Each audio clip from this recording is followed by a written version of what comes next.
দিয়ে রান্না করতে বেশি ভালো লাগে। 11:30টার সময় গুড মর্নিং হয়েছে, মানে ফ্রাইড রাইসটা হয়ে গেছে আর এখানে নলেন গুড়ের কালাকাত থাকলে না কিভাবে টাইম কেটে যায় বোঝা যায়। Hello everyone, welcome back to our channel. কেমন আছো তোমরা সবাই? আশা করি সবাই খুব ভালো আছো, আমরাও ভালো আছি। তো আবার বেশ কয়েকটা দিন পর একটা লং ভিডিও বানাচ্ছি। আজকে ভাই আসছে কলকাতা আর ও এখন 2-3 দিন থাকবে আর আজকে সেও অফিস যায়নি, তো একটু দেরি করে কাজ আছে বলে ওয়ার্ক ফ্রম হোম করবে। তো ভাবলাম চলো সারাটা দিন যা করি না করি সবটাই তোমাদের সাথে শেয়ার করব। আশা করি আজকে ভিডিওটা দেখতে তোমাদের খুব ভালো লাগবে। আর ভিডিওটা ভালো লাগলে please do like, comment, share and subscribe.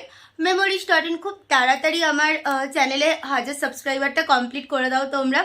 Already 888 এখনো অবধি হয়ে আছে। তো তাড়াতাড়ি ঝটপট করে সাবস্ক্রাইব করে 1000 সাবস্ক্রাইবারটা কমপ্লিট করে দাও, এটা তোমাদের কাছে আমার রিকোয়েস্ট, ছোট্ট একটা রিকোয়েস্ট।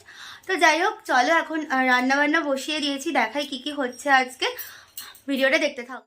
আজকের মেনু হচ্ছে ফ্রাইড রাইস, কষা মাংস, আলু ভাজা, বেগুন ভাজা আর স্যালাড। এখানে আমার ফ্রাইড রাইসের রাইসটা হয়ে গেছে আর এদিকে আমি ফুলকপিটা একটু সেদ্ধ করে নিচ্ছি আর এদিকে সমস্ত সবজিগুলো আমি কেটে রেখেছি আর আলুটাও কাটা হয়ে গেছে। এখানে আগে রাইসটা করব, তারপর চিকেন কষাটা করব।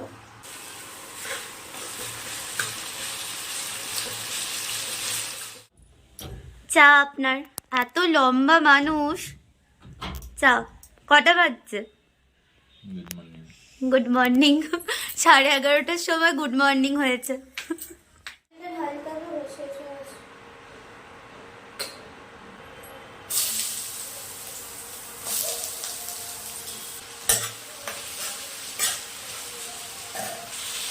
ভাই এখনো ট্রেনে আছে, ভাইয়ের ট্রেন আজকে খুব লেট আর এখন সব ট্রেনগুলি প্রায় লেট করছে, কেন ভগবান জানে, কবে ঠিক হবে তাও জানি না। আর হ্যাঁ, আমার একটা স্বভাব আছে, মানে আমার যখনই আমি রান্না করি আমার কাছে স্টিলের খুন্তি, কাঠের খুন্তি সব আছে, সবও কিনে দিয়েছে, কিন্তু আমার এই বড় চামচ মানে এই হাতা দিয়ে রান্না করতে বেশি ভালো লাগে, মানে এটাতে আমি বেশি কমফোর্টেবল রান্না করার জন্য। আর তার জন্য আমি সবসময় এই বড় চামচটা দিয়ে রান্না করি।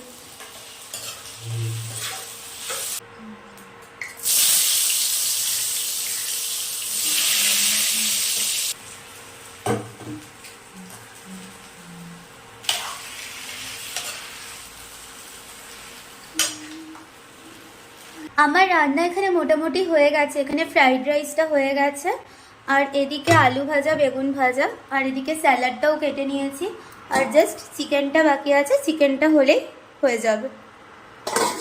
আমি রান্না করছিলাম, এখানে একজন আমাকে ডেকে বলছে তাড়াতাড়ি এসো একটা ভালো জিনিস দেখাবো। তো ভালো জিনিসটা আমি তোমাদেরকেও দেখাই, এই যো।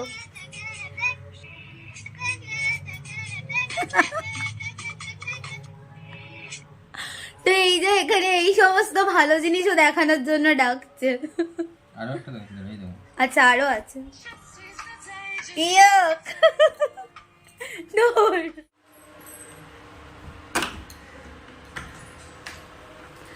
চলে এসেছে। কি রে, প্রচুর পরিশ্রম হয়ে গেছে। আরেকজন কোথায়? এই যে আরেকজন চলে এসেছে, বড় গেস্ট। দাও দুধের প্যাকেট।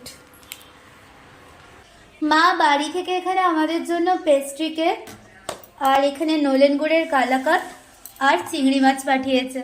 গুড ইভিনিং, আমরা একটু রেডি হয়ে গেছি, এখন একটু বেরোবো, পাটুলি ঝিলপাড়ের দিকে যাব সামনাসামনি। আর কালকে ইচ্ছা আছে একটু অন্য কোথাও যাওয়ার, লাঞ্চ করে বেরোনোর। তো আজকে লাঞ্চ করার পর সবাই মিলে একটু রেস্ট নিচ্ছিলাম, গল্প করছিলাম, এই করতে করতে অনেক দেরি হয়ে গেছে, প্রায় 8টার মতো বাজতে যায়। আর এখন রেডি হয়েছি আর কালকের থেকে আজকে ঠান্ডাটা অনেকটা কম আছে আর এমনিও রুমের ভেতরে ঠান্ডাটা কমই লাগে। তো যাই হোক এখন বেরোবো, সবটাই তোমাদের সাথে শেয়ার করবো, ভিডিওটা দেখতে থাকো। Give it time. I know that I'm not easy. This cold heart of mine, she really took a beating before you. You stuck through blizzards, winter nights with you. পাটুলির ঝিলপাড়টাতে বসে থাকলেই না কিভাবে টাইম কেটে যায় বোঝা যায় না। তোমরা কারা কারা পাটুলির কাছাকাছি থাকো অবশ্যই কমেন্ট করে জানাবে, কারণ আমরা থাকি। আর তোমরা কারা কারা কাছাকাছি থাকো জানিও। আমরা দুজনেই থাকি। নিয়ে নিয়েছি ঘটি গরম, পাটুলির ঘটি গরম। ঝিলপাড় থেকে চলে এসেছি আর এখন আমরা যাচ্ছি বাঘাযতীন স্টেশনের সামনে ভেজিটেবল চপ আর টুকটাক কিছু খাওয়া দাওয়া করতে।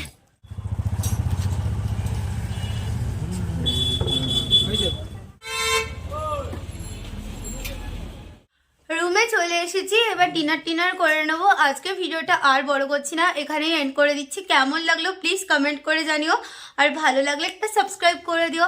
আবার দেখা হচ্ছে খুব তাড়াতাড়ি নতুন একটা ভিডিওতে। সবাই ভালো থেকো, সুস্থ থেকো, সাথে থেকো। টাটা।